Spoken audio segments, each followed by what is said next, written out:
take your time and say a special good morning to those of you listening to Classic Radio 105.5, 105.9 on the FM dial. Let me say good morning also to our viewers this morning. Those of you via GBN Television, those of you via our Facebook page, YouTube channels, viewing and listening, good morning to you. Welcome. It's Wednesday. It's the 26th day of March, 2025. It's to the point. I'm your host, GT. With me this morning, you know, it's Government Wednesday, as we would say, here on the program. And with me this morning, we have the Honorable, of course, MP RedHead with us this morning. Of course, MP, good morning and welcome. How are you doing this morning? Thank you, GT. Morning. I'm doing okay. Good morning to all your listeners, both home and abroad, and online and on radio as well. All right. Well, as usual, it's always a pleasure to have you on the program. And of course, we have lots to talk about this morning. Lots to talk about. I want to kick the conversation off this morning on I've just concluded 2025 budget, the presentations, the debates, both the upper and house and the lower house had their debates, and it's going to be included. I want to ask you, what do you see as the top 5 outcomes of the 2025 budget? What are these 5 top outcomes you would see within the budget that you may think it's going to be for the overall benefit of Grenadians in general? Right. Well, I would say education, certainly the transformation that will take place at the level of the schools, and in particular the question of skill center training that we will roll out in a large way. I would say also the continued enhancement of the free tuition program, and particularly focusing on NULO and its ability to provide opportunities for more young people.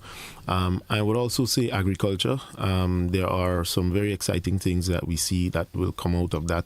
And I anticipate ultimately that the new tissue culture lab that is coming on stream, that is transformative. We've never had this before, and it will add to our capacity in agriculture to be able to enhance how we treat with the whole question of farmers doing specialized farming, targeting, just to help organize agriculture. This will go a long way in doing that. I would also say at the level of sports, I see some good things coming there. This is something that I personally knew about, that is the swimming pool. Grenada never had that, and Grenada has a wide array of athletes in swimming that do a wonderful job. And all they used was Good Hope swimming pool, and to note that they would be using in time to come a state-of-the-art swimming facility, it will go a long way in enhancing our capacity as a nation to be able to produce good swimmers. We are surrounded by water, and therefore a comprehensive swimming program is critical. So the budget addresses that. The budget also addresses the whole question of building resilience. So, for example, as it relates to disaster management, one of the things that we have discovered is that we cannot just talk about volunteer district officers or coordinators. It is not enough. And I think we need to pump some resources there by having full-time jobs in that regard to be able to pay people to do disaster management on a full-time basis, knowing fully well that we normally would get once every 10 or 5 years in terms of a threat tropical system, but disaster is comprehensive. And therefore, if we really want to make it work, we can't repeat the mistakes of the past like Ivan. While there were some concerns with Beryl, by and large, I think this administration essentially learned from the mistakes of the past, both Ivan and Emily and others. They had Tropical Storm Felix, etc., to be able to put a structure now in place that is going to be dedicated to respond to disasters at constituency levels and by and large on a national level. So putting that infrastructure in place, the budget also addresses that. The budget also addresses the question of workers' issues. So, for example, the new pay and grade. This, we believe, will go an extremely long way in enhancing police officers and enhancing national security. So while the question of the council, in terms of the Security Council that is needed to be able to chart the course forward in terms of how we treat with the question of guns that are coming in from different nations into our borders. But by and large, we need to strengthen and enhance the capacity of our police officers to be able to fight crime. And we are not talking about fighting crime by going bow, as the young children would say, behind criminals, but the intelligence, the sophistication, the need for improved facilities. As you know, on Friday, we will be opening the new police headquarters. That again is transformative. It was never done for many years, but we have been able to negotiate. We have been able to purchase this building, and we've been able to outfit it, implement it in the shortest possible order so that we can enhance the capacity of our police men and women so that they can fight crime on a more sophisticated level. So I'm satisfied as it relates to that. The final thing, which was not exclusively mentioned, but which will be treated with today at the government's town hall meeting, was the whole question of oil and gas and the need essentially to diversify Grenada's economy, because we rely specifically on tourism and construction by and large, a two-pillar economy. And so in 2.5 years, the whole thrust have been, while we have to keep the sustenance of our country going and use what we have still to make what we want, but getting to the point now where we need to implement in full scale Vision 75, and how do we leverage the country's limited resources in a way that everyone not just can benefit, but everyone can utilize it to enhance their surroundings, enhance their corner, so that ultimately Grenada, Carriacou, Pitimatni can benefit. And so the budget addresses those as well, certainly in a medium-term framework from an economics standpoint. Unemployment has fallen, youth unemployment has fallen. And while the numbers are impressive in just a short space of time, there is always room for improvement. So the work is consistent, and the work continues with the National Democratic Congress administration in office. You spoke of course, some of those particular outcomes in the budget that you think are strong enough for growth in this country. Right. But there's always a conversation of implementation. Right. And it stems from previous administrations to this particular administration that's in it now. Implementation. We look at the 2023-2024 budgets. A lot of things have mentioned what happened. How do you see a difference in this particular budget cycle in terms of the actual implementation of some of these measures that you have spoken about? Right. Are they going to happen, if we could put it in the simplest way? Yes. So the simple answer is yes. The government recognizes that. One of the things that we are doing different, for example, is the hospital project. In the past, you would leave that up to a ministry to push. But with all the bureaucratic structures and so on that exist in a ministry by itself, and then you may have different norms, you may just have worker attitude or worker apathy towards, getting work done. There's always the tendency, I always speak about this, to have paper stay on desk. And so the need for us to try a different model of implementation is where we are getting at the level of the government. Because the truth is, GT, whether we want to accept it or not, if we were to leave everything the same way, we would not get a different result. And that's why we've been at this problem with low implementation for a very long time and low productivity. And so there is always need to, one, address the worker concerns and issues. This administration have been doing that, but also not just to address it, but to enhance the capacity to implement. So the Ministry of MIT is one such initiative. The method to which we are using for Project 500, the method to which we are using for the new teaching hospital that is to come on stream, all of these things captures a different approach in implementing. We are not going to be able to get every single thing right, because I think the larger problem of implementation is the question of capital construction projects, so to speak. And as such, there is always a limitation in terms of the capacity at the Ministry of Infrastructure, one, and two, the capacity of contractors to be able to deliver when they say, right? And we do have this problem historically. Part of the challenge is that the Ministry of Infrastructure relies on everything private. And then if the private sector is overwhelmed, even by the request from private sector and still government, you are going to have significant delays which you have absolutely no control of. So in terms of building the capacity of the Ministry of Infrastructure, that is something that is also ongoing to be able to increase and improve implementation. But I think I want to stress this point. It would not happen overnight. And that's the main simple reason why it has persisted as a problem for this many long years.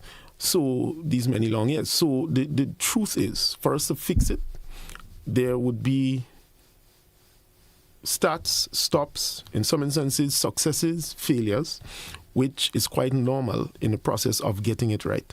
And so we are ever confident, however, that with time, all these issues that we have identified, the country is going to be at a level where it can increase its implementation and by an extension increase its productivity, which is the number one issue in terms of fighting the ills of unemployment, poverty, etc.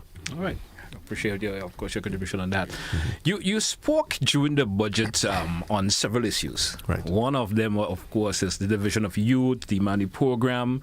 While I understand, while we as Afghan we may understand your views on the program, which is clearly articulated in terms of what is the replacement, the upgrade, and the enhancement of the money as you spoke about.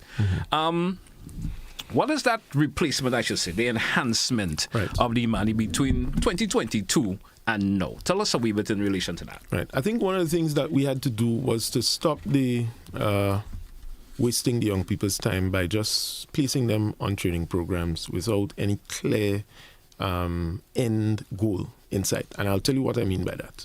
Now, New Law offer training in the same area that the Imani program offers training. So what you have is two different, I wouldn't say institution. One is an institution, the other is a program, which offers these training. But the problem, and I want to just state the problem so we could put everything into context. The problem with the Imani program was one, that you had a situation where, yes, there were some successes, and we have never disputed that. But that in and of itself is not, you wouldn't throw the baby out with the bathwater. So because you have 12 people successful out of 4,000, that is a failed rate. And the point is, you can't have people training for over 10 years and saying to them that in 10 years, they have not enhanced themselves to become more employable and could come out of that and earn a better job in 10 years. And I'm saying, you could take 2-3 years to get a bachelor's, you could take 2 years to get a master's and so on. So that whole question of the purpose of the program, again, putting everything into context, is what we had to change. So there were young people who benefited, but the stipend set up, the fact that you're talking training 10 plus years and you're not going anywhere, and this replacement of legitimate labor by, in a sense, using the young people to pay them low wages, etc., was not something that we believed in. If we are giving young people true employment and empowerment, they must own it. They must know that I have to sacrifice, I have to study, I have to, in some way, shape or form, make a contribution to my own development so that I could benefit my family in the future. And so the new program, for example, let's pick agriculture, is going to heavily focus on the whole question of hydroponics. We have piloted a few of it in various constituencies at the grassroots level. The expectation is that once we formalize the skills training centers, that this thing where after the fact you're trying to give an unemployable young person a skill, we expect that to be a thing of the past. Yes, the gap there, we will take care of them by still providing the opportunity for those who came out of the system and did not have a skill to get a skill. But we must correct that at the lowest level, primary school, secondary, and tertiary, so that there is a smooth flow and chain where we talk about getting the productive sectors going. So, for example, Grenada's number one problem, GT. We could build the buildings, we could build the roads, but the maintenance of them. If we are talking seriously a skills training program, should it not be important to now revamp whatever training program that the government is offering, that's $40 million, and put some of those resources into developing skill training centers where we could build out maintenance crews so that throughout every parish there are people who would be able to get employment, because you need to renovate government buildings, you need to enhance facilities, sporting facilities, etc., over a period of time. And then this whole shortage, whenever we need workmen, will almost be a thing of the past, because we see it's not just the threat of the disaster itself on the day, but the aftermath to rebuild. Karakou is just one prime example in this modern era. If, God forbid, Beryl attacked the entire nation, what would have happened? And we need to answer these things honestly. How would we have interacted with both Karakou, Pitimatnik, and the island of Grenada, in terms of travel, all these other things. So I think overall, the alternative is facing us straight in our face. But we need the political will, to implement the alternatives and kind of ease up with the politicization of all these government programs, which at the end of the day is almost competing with labor and almost competing with institutions like New Load TAMCC, who are also providing some measure of training for young people. But there's also the option of that I haven't heard you mention, because you said a lot in terms of what has been offered, but isn't there a problem with what has been offered and what's the interest of young people also? Yes. You understand? Because a lot of what has been offered, I heard of the agriculture programs and all the thing that has been offered, but is it what the younger folks today in Grenada is interested in doing? That's why we're not seeing that propel of young people wanting to be part of this as much as been offered. Well, the interest just get the money. That's the thing, because the interest is twofold. The interest in one hand, or rather on one hand, you have to talk about the curriculum and to make sure that we enhance it to a more modern era, because times have changed. People's whole concept of things and so on in the past as to now is different. But on the other hand, you have a situation where you're dealing with whether or not people are interested in money as opposed to an actual job or career. Because sometimes when you just check people and so on the block, they just want a little money in their pocket because they want to go a show. In other words, the priorities is really the issue. Yeah.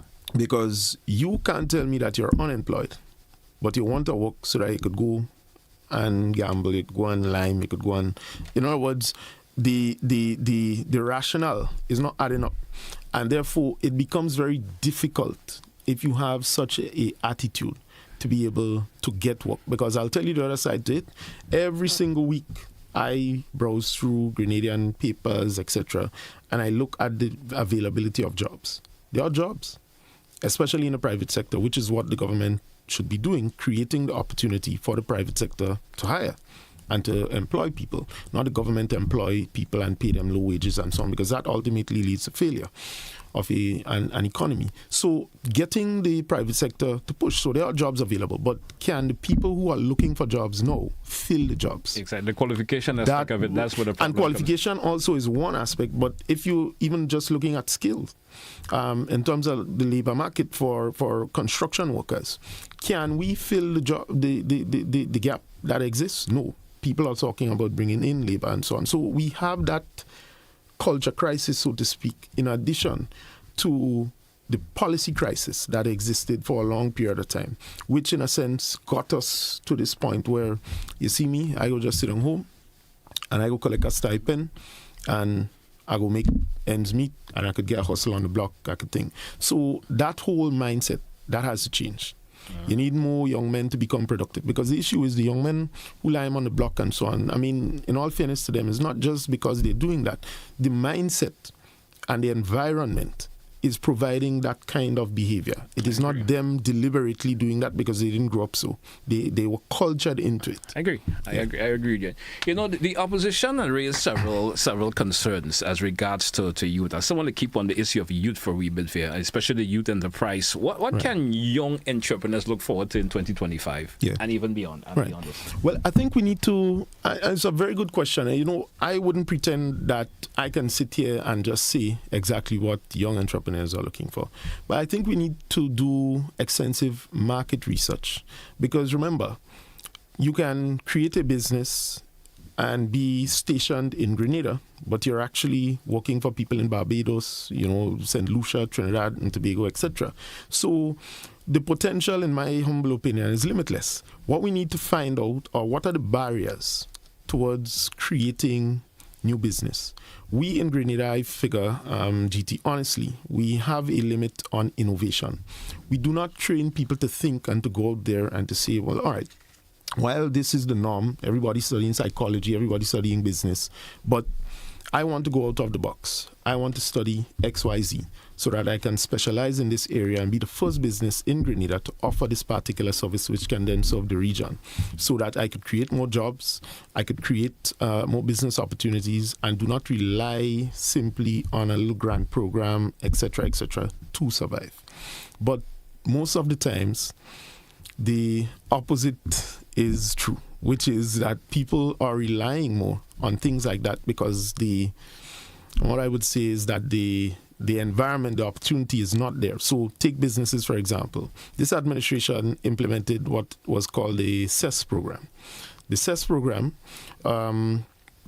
was a new feature when we came in, because what the previous administration wanted to do with the $20 or so million that they got from the World Bank, I think was a loan, highly concessionary loan for COVID, was to pump it into the MANI program and to increase the MANI program. So that's what they sought to do, and then use some of those monies to give the young people loans at GDB to do other things, upgrade their homes, different things and so on. And they had to pay back with the stipend. Now, we ultimately changed that by saying that let's give it to small businesses that were coming up so that we can create the enabling environment and push the private sector to increase its employment capacity or employability capacity, meaning that if you create more small businesses and providing that they are successful, particularly in the productive sectors, you can then create more jobs. So this is one of the things that we did, and I think that is transformative, but it's something that we probably need to continue at the level of the grassroots. So every parish must have such a program to be able to enhance small businesses at that level and really enhance their entrepreneurial skills. Some people cannot complete the formal education, and therefore they can actually start their own business. And some people, honestly, GT can't work with people. I know. So that's a challenge as well. And people, thank you once again. Let's stay with you for a break in this segment. Let's take it when we come back. We still have much more to talk about. Stay with us, folks. It's To The Point here on Classic Radio GBN TV. We will be right back after the break.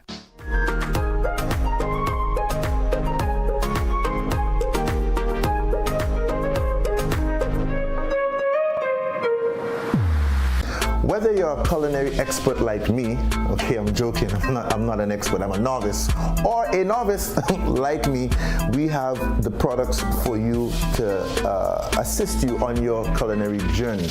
Let us start with the seasoning. This is the foundation. This is where you start. So we have our small sachets here. As you can see, we have chicken, we have fish, we have all-purpose, we have to flavor the pot. Various sizes. We have the shakers here in 125 gram as well in the same flavors.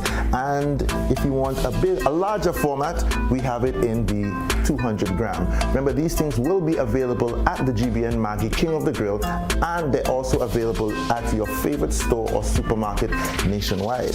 Get ready, Grenada. The Maggie King of the Grill is back and bigger than ever. On Saturday, June 7th, Monroe's playing field transforms into the ultimate battleground for grill masters. Think you got what it takes? Then fire up those grills and show your skills. Registration closes Friday, April the 11th, so don't miss your chance to compete for that sizzling prize and bragging rights. It's food, fun, and flavor, all powered by Maggie. To register, call 407-8458. Maggie King of the Grill, where flavor rules. See you there. Tracksuit, water bottle, sneakers. It's time. Let's get ready to join us on the road this year for Quad Bank's annual Pump It Up Family Fun Walk. Tell your family and friends, and let's get moving towards a healthier lifestyle. Carry a coup. Come out in your numbers on Sunday, April 6th from 4 p.m. as we pump it up from Alexis Food Store's car park to the Hillsborough Tennis Court. On Sunday, May 4th, the action is on the mainland. We're hitting the road at 4 p.m. from Monrouge Playing Field to the Kirani James Athletics Stadium. Registration ends on May 2nd or while stocks last. So get your packages today. Individual packages cost $20. For groups of 3 or more, packages cost $15 each. Proceeds go towards the Princess Royal Hospital in Carriacou. Visit our website for more details. See you on the road for Welcome Home.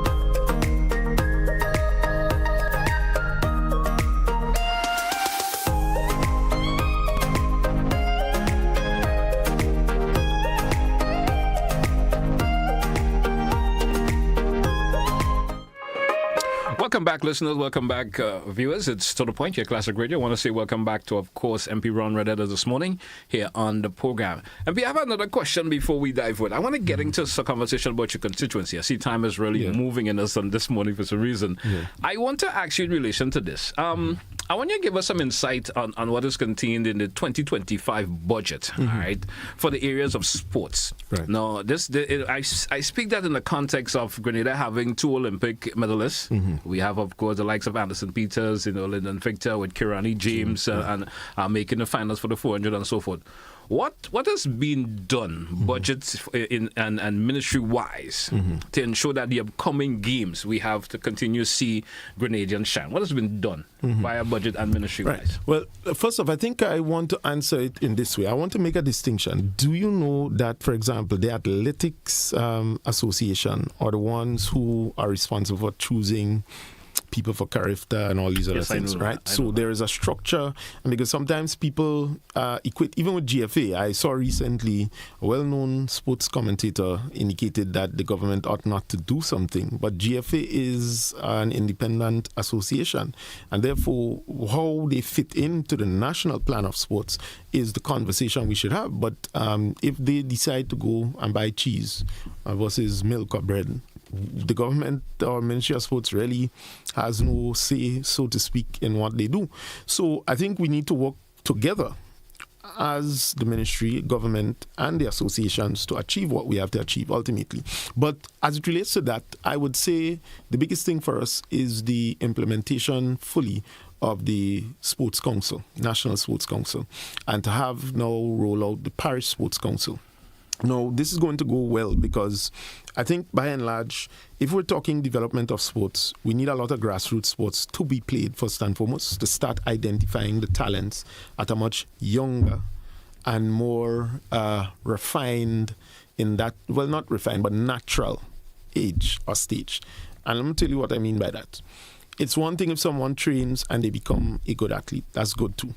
But as a coach, as some kind of PE teacher, whoever it is, there must be a mechanism where there is this catchment of young sports players. So whatever the sporting discipline, and as I mentioned earlier on, now that we're going to have this world-class aquatic center, it will create a wonderful opportunity. Because I could tell you this, right now swimming is dominated by athletes predominantly from the south and those areas.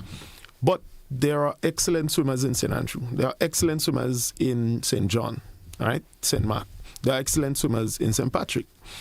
If we have this international facility, the potential for more people to come out of their shell in that case and come and participate in that sporting discipline is critical. And so that's one aspect. The second aspect, as I mentioned, is where we go back now to the council and ensuring that we can have the grassroots program rolled out in its entirety, so that when we talk about the development of sports, it is in addition to the associations. You have to remember the association's role at most cases is to deal in a sense with this competition level, regional, international, maybe even national at times. But the development of the sports, it is almost always difficult for most associations to participate in that because of the costs. So true. And they don't have the resources because we are not yet at the level where the private sector and government are expertly collaborating on investing in grassroots development sports. While some do it, the Hoggins, they do pump a lot of resources into sports at different levels, but we are not there quite yet. Republic Bank might do some, etc. So we need to get to that point. But I'm saying this budget provides the platform now to roll that out. We've already passed the law. Well, not passed the law, we've just ascended the law. And at this stage, it means really we may need to reform and amend some of the legislation that is associated with it, just to enhance it. But the potential is there for grassroots development sports. That is how it used to be in the past, and that is what we need to return to build it. Great. Let's talk a wee bit constituency-wise now. Constituency-wise, parish-wise. Yes. What do you see as major achievements in the Northeast, if I say that? That's your particular constituency. In terms of the 2024, 2025, what can we look forward to both parish and constituency-wise in 2025. Right. But I think for me, the major achievement is how we were able to build some communities. Not all, we still have work to do in many. And let's talk about implementing new programs, food festival, doing stuff, returning the kite flying competition in Bellevue, and actually funding it. We're going to fund it again this year. Talking about providing training programs for countless young people. And let me say this, GT, that there are young people who come to me for all kinds of training opportunities. They're going to get involved in it, and it's a lot. Yeah. But what I do as the MP, I find a way. We call different ministries, we ask what programs they have, we ask what funding might be available, whether or not they could be able to pay for this, pay for that, and so on for our constituents. So I spend a lot of time on phone calling different ministries, trying to negotiate, trying to call PSs, trying to call ministry departments, etc., to find out what are the opportunities available and if we can benefit from it at a constituency level.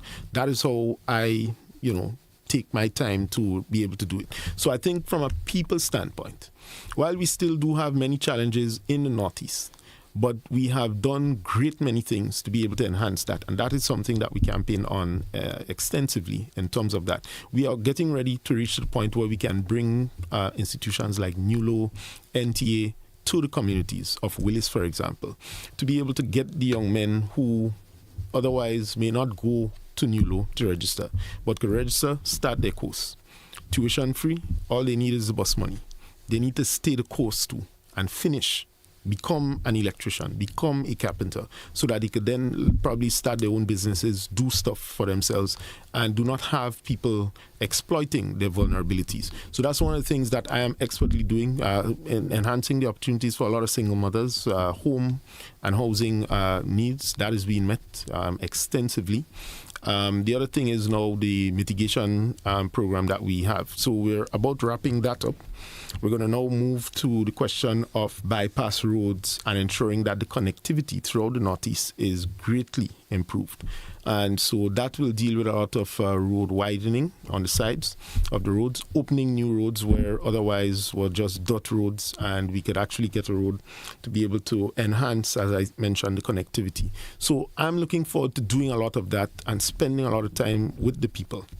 The other thing that we want to build out is a robust small business program. We've started it last year. We intend to expand it through social and community development and to do it in a way where we're targeting young agricultural workers, young farmers, people with lands, home. And they engage not so much in subsistence farming, but they engage in farming. But what we want to do, which is different, is to convert the land farming into hydroponics by providing the assistance with the materials, the very expertise. I know Leslie Smith in the Ministry of Climate Resilience. He has expertise in building out the systems. There are other people who do it as well. So partnering with them, getting the whole aquaponics and hydro and so on. Getting all the interest base there, sir. That's another crucial point. The thing is, is like Senator Civil Francis said to me yesterday in a meeting. The truth is, to say that tennis may not be a sport that people in St. Patrick would like is not really accurate, because there is no facility in St. Patrick that plays tennis. So obviously, you see the correlation. Yes. There wouldn't be a link. So we need to start bringing that to the grassroots level and the communities and ensuring that the opportunities are there. Because in most cases, when we have policy, when we have schools and so on, it's not to say that the school must turn out an expert. In most cases, people have to come to the school first. So you have to put it there, make them interested. Let them come to the school so that they can then see what they are made of. So you can't say a child is bright unless he comes through that system and structure. You can't say a child is slow unless he or she comes through that system and structure. So you need to provide the opportunities. So building out the infrastructure, the capacity to be able to roll out hydroponics is one thing. And in Grenada, we have a lot of copycat kind of mentality sometimes, which could be a good thing and in some cases bad. So if everybody recognizes that hydroponics is where every farm is going, they're going to convert to it. It's cheaper, it's more efficient in some instances, and it can get you stuff round the clock, which means you almost have a guaranteed supply of goods. and it's easier to be able to, because it takes shorter periods and so on, and you can manage the nutrition that goes to them, etc. There are a number of ways and so on that you can do it. So you have to create the buzz and the interest. Right? A good leader doesn't just emerge. They have to create the buzz around them. Why we should support, why we should vote for this person. So it's a lot of hard work, but it's work that we are committed to doing as a National Democratic Congress. All right. So I want to switch the conversation just a wee bit. Of course, you are now the PRO of the National Democratic Congress. Yeah. Tell me, what are some of the concerns, the priority areas you hoping to improve in your tenure as being the PRO now? What are some of those concerns you have and the priority areas you want to see make some headway in? You being the PRO. Right. Well, I think we need to start by ensuring that the public is aware and informed as to what we are doing as a political organization. And in a sense, where we are going, what are the things that we need to do. I could say to you that I have spent a lot of time listening and bringing people together. Unlike others who may, and I'm not talking about my organization, but in general, who may see the person as the end to it all. So elect me, I will fix all your problems. That's not my style. And that's not ever true anyhow. So I've spent a lot of time engaging people. In fact, we're going to be traveling, myself and the General Secretary, and I think another executive member should be traveling sometime this week, going and interact with the diaspora to be able to get some input on some critical areas to continue enhancing, for example, the building out of different chapters throughout the world. And I'm not just talking about chapters in New York, Canada, or UK, the usual spots, but ensuring that we can broaden that. We need a chapter in Texas. We need a chapter in Dallas. We need a chapter in Ohio, potentially. Once Grenadians exist there and they want to come together for the interests of the country and support the National Democratic Congress, we're going to be building that out. So as PRO, I have spent a lot of time looking at the structure, looking at the capacity at all levels, and seeing how we can come up with creative ways to enhance it. Oh, great. There was another question that I wanted to gravitate because we suddenly are running out of time this morning. Yes. Reason the other. Mm-hmm. Last week, I spoke to the MP Cornwall when he was here, and he stated clearly that the members of the cabinet, of course, are willing to lose their visas, while supporting the Cuban medical mission here of course, in Grenada. While you are not a member of cabinet, where do you stand, I should say, on the issue? Are you willing to not to lose your visa, but also lose your, of course, our close relatives, mother, children, siblings, because it's mentioned by the U.S. That's what they're planning on doing. Those are your personal stance on that. No, well, my personal stance is this is not an ideological problem, meaning that for us in Grenada, we see Cuba as a friend, and as the Minister of Foreign Affairs put it, a loyal and trustworthy friend, meaning that when we have difficulties, Cuba is there with an option to be able to meet those challenges. And so we see the diplomacy on that level. Right? Whatever existed in the past is certainly not an interest to this administration, because for us, we are not built and hung up on ideology. That has never served well, and we have classic examples of that even in Grenada's own history. So for us, it's not a matter of ideology. But GT, there's a saying in Grenada, if somebody treats you good, you must return that favor. I agree. And that is the principal stance that the Ministry of Foreign Affairs takes, and i.e., that's the stance that we believe we should take. But the other side to it, this has nothing to do with individuals and so on. Look, America presidents change every 4 years. They have elections. And that is their cycle. That is their right. If President Donald Trump believes in XYZ, that is his right. We respect that. And we have absolutely no interest to engage in the tug-of-war. This is why we have been robustly promoting the diplomacy of building relations with our African nations. Because we believe also that as a Caribbean island, we must have the right to choose our own destiny in terms of where we want to see people contribute to our own development. People like us, people who come from, or we rather come from their tribe back in many, many years because through slavery. we need to reconnect, rekindle that spirit, and we have been doing a good job in promoting that. But at the same time, in rekindling, it has nothing to do with getting away or removing from XYZ. You know, also, we are seeing move by the U.S. Trump administration in grappling to trade and tariffs, etc. These all have serious impact on the economies in the region, in particular, Grenada, islands of the region. Barely, as mentioned, we barely made any mention of it. I would say during the budget again, while not a member of the cabinet government. What are your views of the NDC party on the issues of the U.S. Trump administration moves, and it's relative to, as I mentioned, the trade and tariffs and so forth? What are your views on that? Right. Well, Jamaica, Trinidad and Tobago, Barbados are scheduled to meet with the Secretary of State Marco Rubio, and then the OECS certainly will be briefed. I think we should wait a little bit just to hear what the outcome of the meetings yield, and to be able to make a strong determination. I wouldn't want to say anything that may inflame in any shape, way or form by giving my own opinion, but just to say that it is a cause for concern for all Caribbean territories in terms of the tariffs and the protectionism kind of policy. And so where we see ourselves in the grand scheme of things is that we are caught as a little sibling between the fight of two older siblings, right? And so we're talking power here. But I don't think that making a statement clearly without having CARICOM, OECS, the different territories in the region who are now actively meeting with the U.S., making a statement before that, I don't think that is prudent. And I stand by whatever statement is made by the Minister of Foreign Affairs and his ministry and the government by extension. Okay, great. When we come back, I want you to give me some insights. I've been hearing about the town hall meetings and so forth that will be coming up, and when you speak to me in relation to that. But we drew for a break. Let's take that break, and when we come back, we speak about that on return. Stay with us, folks. It's To The Point. We'll be right back.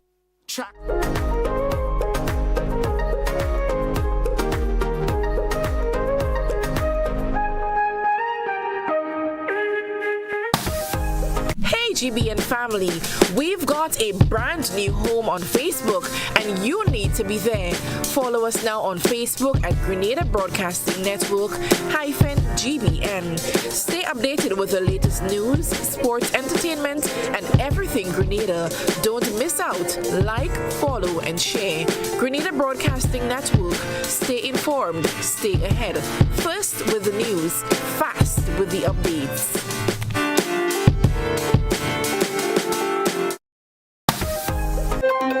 Got something to share? Call us at 440-1252. WhatsApp 405-3052 or 407-8458. Or email gbnnews@gbn.gd.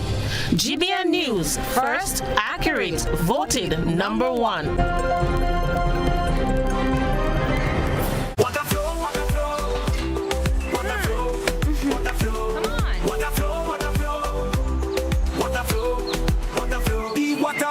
Like a freestyle, the life blood flowing mile by mile. It's legacy, a beat that don't stop like Bob Marley said. One love on top. The sewage water out of sight, but it's always wrong. Don't lose the light. From factories and wells so deep, corals, mangroves and fish they weep. Grey water for the garden, keep it green.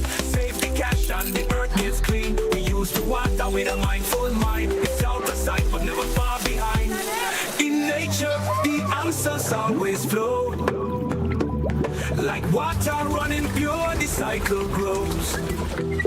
It renews itself, same drop, same beat. It's all good, man, you got the heat. Water flow, water flow. No clean water, no vibes they grow. Protect our water, protect our future. Time to go.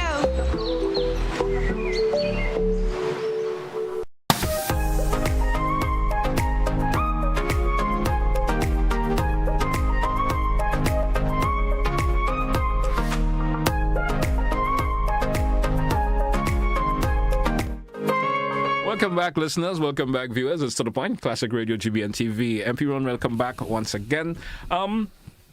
I mentioned to you before the break, I wanted to hear a wee bit about, of course, some of the activities that we put on by the National Democratic Congress in terms of hearing about the town hall meetings and so forth. Tell us a wee bit about that. Yes, well, government is seeing it fit to update the nation primarily on the question of the oil and gas, give an update from the technical working team.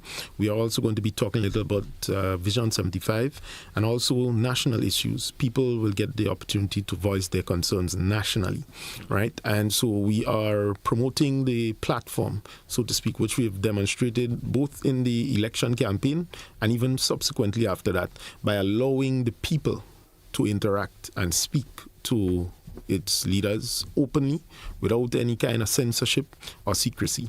And I think this augurs well. So the town hall is going to be hosted this afternoon at the Trade Center at 6 p.m.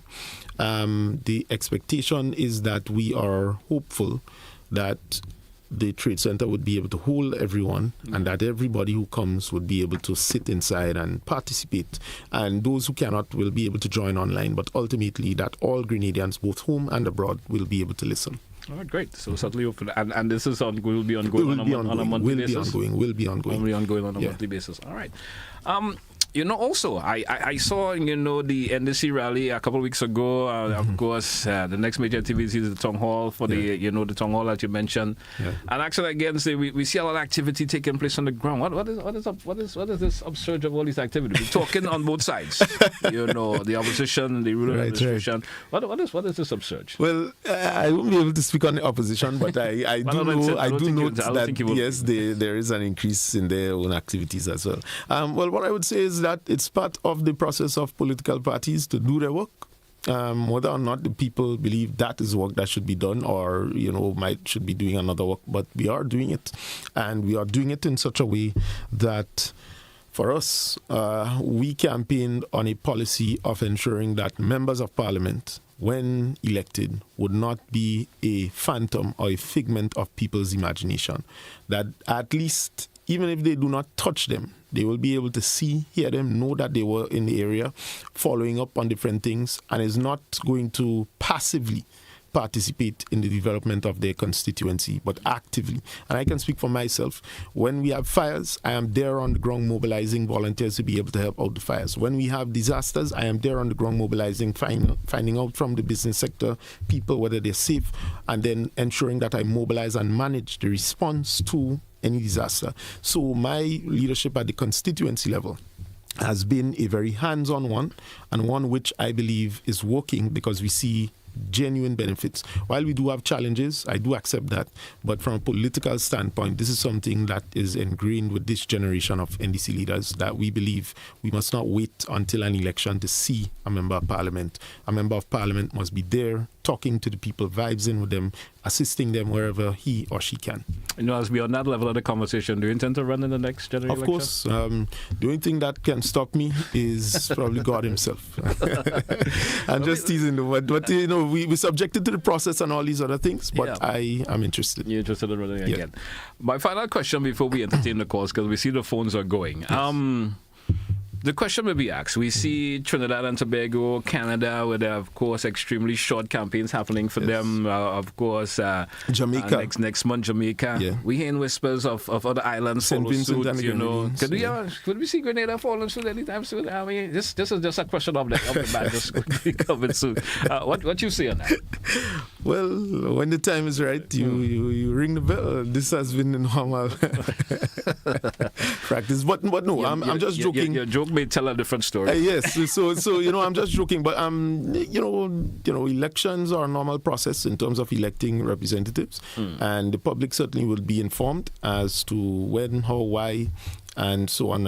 Remember, right now it's a prerogative of Prime Minister, and it is within his honourable ambits. And at this point, until he says otherwise, we continue to do as we have done from day one, which is to connect with people, solve problems, and continue to build Grenada. All right, great.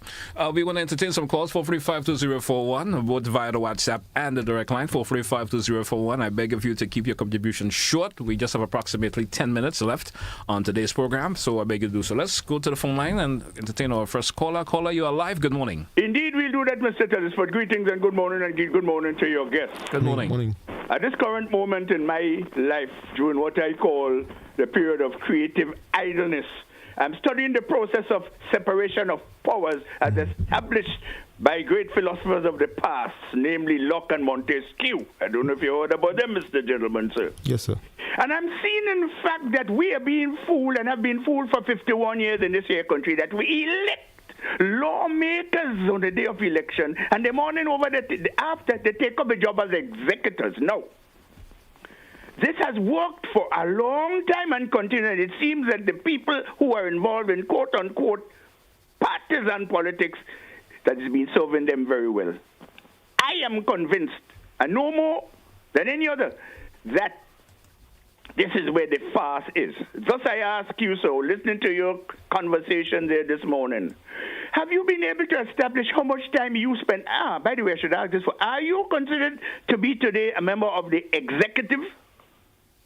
Just say yes, no. Yes. So I do You are a member of the executive? I do participate in cabinet actively. I don't hold a portfolio, but I do participate in cabinet actively. Yes, sir. Oh, you do participate? Well, there we go. That even confirms better. How much time have you been able to do the time you spend as a legislator, lawmaker, right, versus the time you spend as an executor in the executive, right, and the time that you spend as your the parliamentary representative? How have you been able to schedule or divide up the time? Yes. This is what I really want. Yes. Do you understand my question, sir? I fully understand. Thank you very much. Fully understand. Thank you, Citizen Rolo. So yes, and it calls for tremendous balance. And this is one of the things that we have to acknowledge, or what we have said is that a member of parliament do not necessarily have to be holding a cabinet portfolio, because to do your work requires tremendous amount of time, and then you have to split yourself between the three positions. So there are responsibilities that you would have to take on ever so often that requires you to exclusively give your time, energy, and so managing that is key. But I agree with Citizen Rolo. The question of legislators and how much we are performing our duties is something up for conversation. I think we need more committees where we do a lot of bipartisan stuff. Both opposition and government must debate on issues internally or at the level of parliament, call into question people of different boards, people of different departments, so that we can build Grenada even just outside of the executive. But that is needed too with the legislators. Okay, we do have another caller. Caller, you're live. Good morning. Good morning, Ron. Good morning. Morning. This is your coach here. Listen. Yes, sir. I know you fully understand what this man asks you, but don't be pressured on anybody to answer questions that you don't want to answer. Or if you feel if it's relevant or irrelevant or how you call it. The other one I want to talk about that. I hear Nolan Cox talk about roads. You must talk to Kevin about that, about some road going up to the hospital and cause a hotel to close down. I mean, this guy just coming on GBN and going beyond talking points and talking a lot of crap. Although I myself, and I don't want the NDC followers and executive parliament to really concentrate too much on this guy, because we know what is their aim and objective, to spread a lot of false propaganda. What I want to say, y'all is trying your best. Y'all don't print money. Y'all is trying to do what all y'all could do. Y'all is not thief. Y'all is not dishonest. I ain't calling no other group thief. I'm just saying that you all is not thief. And you all is trying your best. Keep on doing what you're doing in the interest of the people of Grenada, Carriacou, Petit Martinique, and other islands around Grenada, because Grenada, in its true and the fact, is not a trial island state. We don't say the trial island state, but it's not really, because we have more than 4 pieces of island. But Ron, I want after the your meet here on GBN, I want you to give me an important call with you. Yes, I will do so after. All right, thank you, caller. Thank you so much. Let's entertain another caller. Caller via WhatsApp. Good morning, you're live. Hey, good morning, GT. Good morning. Good morning, family. What's going on? Morning. Anyway, something I want to ask you, Ron, and it's really bothering me, all right? I was watching the Arizona, I think, the Ariza, I was watching the Ariza sports, all right? And then I see we still have children running races without pegs, right? basically, all right? Yeah, spikes. In track and field. Yeah. All right? Spikes, spikes. I say pick spikes. All right? And then now, I have a friend from St. Patrick bring that to my attention when he mentioned about NAWASA. NAWASA is sponsoring SAS, which is NAWASA supposed to be a statutory body. And that means that when they sponsor, it's supposed to be right or wrong. It's not supposed to be for any particular school or whatever. So I want to know what you think about that. Instead of NAWASA sponsoring SAS, why didn't they sponsor spikes for the kids and them, All right. To run because we still have children running barefoot and they ain't looking good, Yes. And we have intercal coming up. Right. Run, you have a great day and I'm looking forward to us later. Yes. We go blow up the internet. Thank you, caller. Thank you so much. Thank you so much. You want to respond to the caller? Yeah, well, just quickly, just to say that the model is always debatable, but I think the fact that private sector or statutory bodies assisting in sports development and sponsoring teams, providing uniforms, other equipment is critical, and we need that. We actually need more of it. All right, good. We do have another caller. Caller, you're live. Good morning. Good morning to you, caller. You're live. Good morning, Jay, and good morning to Ron, miss. Good morning, sir. Morning. Sir. Yeah, pertaining to the new pension scheme that we have, right? Now, we pay the old pension, and then we come up with a new pension scheme. Now, a worker pays 3%, and the government pays 3%. Let's say a worker is working about $3,000 a month. Right. That would come up to roughly about 180 contribution per month, right? 180 per month multiplied by 12 months equal to $2,160 per year. Multiplied by 40 years, but most likely you retire at 60. So you start to work at 20. So 40 years to bring it to $86,400.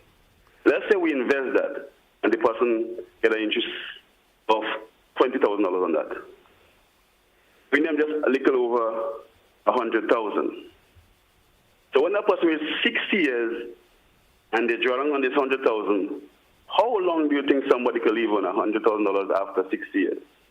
And my question to you is that, do you believe that the old pension is better or this one is better? Right. That's my question to you. Yeah. So first off, your analogy is flawed because you have omitted the fact that there would be salary increases with the workers. That's one. Two, as it relates to the question of pension, we have not removed the NIS pension. So right now, people would be receiving two pensions with this new scheme. In the past, they would only be receiving one pension, which was from the NIS and was woefully inadequate. And so those who are on contract now with the new pension scheme would be receiving two as per established workers. All right. We have another caller. Caller, you're live. Good morning and welcome via WhatsApp. Hi, good morning to Good morning to you. and good morning to Mr. Redhead. Morning. First, I'd like to congratulate him in the position of PRO. I'm very proud of him for taking that step, and I do see changes, and I love that. Secondly, I look forward to the town hall this evening. I just want to encourage him and all of the other ministers and senators to just be mindful that the town hall is for the people. Sometimes some of our presentations can be a little bit lengthy, thus shortening the amount of questions that we can receive for the public. Okay. But I do look forward to it. And one last point that I personally have maybe a gripe with regard to the agriculture sector. We keep making this statement nationally that we're trying to move away from land farming into hydroponics. Now, hydroponics is excellent. I am a biotechnologist. I understand what hydroponics is. However, hydroponics is a sector in agriculture. There should be at no point in time a separation. Land farming will always be important. And at no point in time we should try to discourage persons from getting involved in land agriculture. What we need to do is build pride in agriculture and as an agriculturalist. So I've never heard a doctor say, or a person say, oh, I don't want to become a doctor because it involves blood. No, they love being an a doctor because it's prestigious. Likewise, we need to build that kind of pride in the agriculture sector, and we'll be fine. But Ron knows that he's my boy. All the best. Looking forward to later. All right, thank you, caller. Thank you so much. Very good observation. Yeah, good point also. Let's take another caller, and of course, one call after this will be our last, and we get some closing contribution. Caller, you're live. Good morning. Yeah, good morning, GT. Morning to Mr. RedHead. What I want to find out, this town hall meeting in the Trade Center, what is it? Who invited anyone from any part of Grenada? Or everyone is invited. Okay, so this is why I say everything is going in a different direction. You're having a town hall meeting in the Trade Center for everyone. I want to tell you, sometimes you have to take things from the past government. The two governments that really did interested in doing certain things for getting the people involved was the Revolution and Sir Eric Matugeri. This town hall meeting you're all doing there for everybody. Sir Gary used to do his stuff, call it a meet the people too, in every village. If you're going to have a town hall, look how big Grenada is. We're going in the trade. The town hall meeting this afternoon supposed to be for the people in Monroe area and another area. You can move to another time to Calais and say you have a town hall meeting in Calais government school for the people of Calais and Ficante. How are we going to, where are all these people going? Very How good, much? very, The amount of people that want to make the amount of people that want to make contributions. Mm-hmm. How are they going to have time? The expectation is that it's going to continue as well. So it's very good observation. And No, how can I do that? So if you're going to have a town hall meeting, it's for like the people of like Granans and Monrouge. Bam. Okay. Next one. Now, look, one little thing I want to explain to you all. With this bus. Follow me briefly, so we are a bit strapped for time. All right. The bus system in Grenada. Okay. You have 100 people to go from Granans to the town to the bus stand. Okay. You have a bus carrying 15 passengers, right? And that bus will take 1 hour to take people from the terminal to Granans and back. But you have a Toyota bus, which is a coaster, that taking 30 people one time.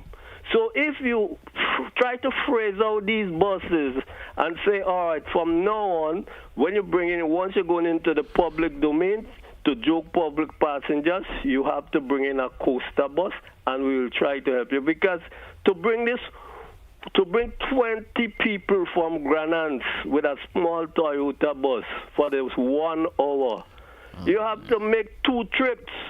And a Toyota coaster holding 31 trips, so you're going to have less buses on the road. And more people traveling at one time.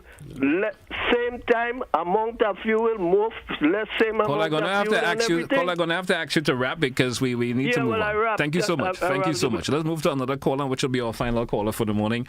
Caller via the WhatsApp. Good morning. You're welcome. Good morning, GT. How are you doing? Good. Go right ahead with your contribution, please.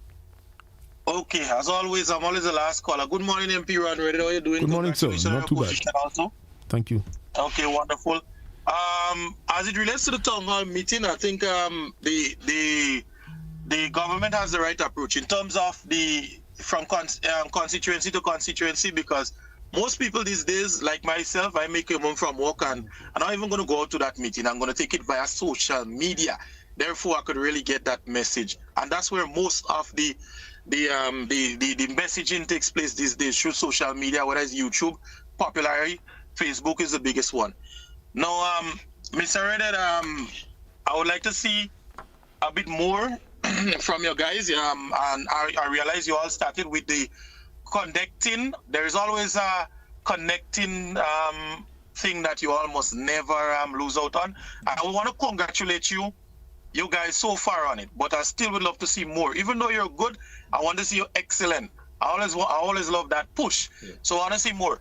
The budget, GT, last time I called, I was the last caller that called in, and I was making some valuable points on the budget. All right. And we were strapped for time, but I really would love, probably when the guests and them come on the show, that we could get a good mediation whereby we the callers could call in and make some meaningful contribution, because myself, I always have something meaningful to make to the program, and whenever I get through, it's because we're on the last bend of the program. All right, so I would love to see that change. All right, man. Thank you. Have a good morning. All right, another final call. MP Ron, of course, was a great discussion this morning. Anything in closing before we just take to close wrap quickly, just to say that come out to the town hall meeting this afternoon at the Trade Center at 6 p.m. We're going to be discussing the technical working team on oil and gas, giving the update there, the plans for Vision 75 to roll that out continuously, and also to be discussing a lot of national issues. And so I like the caller's approach. I think next time I come back on GT on your program, we just have a problem where we just open the lines open line while and you respond to the callers. Yes, great idea. Subject ourselves. All right. MP, want to thank you once again as usual. It's always great to have you in the studio and having a discussion. Always great to have you, folks. Hey, folks, that's where we take a wrap for today's edition of To The Point. Join me again tomorrow for another. Have a good day, folks. That's where we say goodbye for this edition.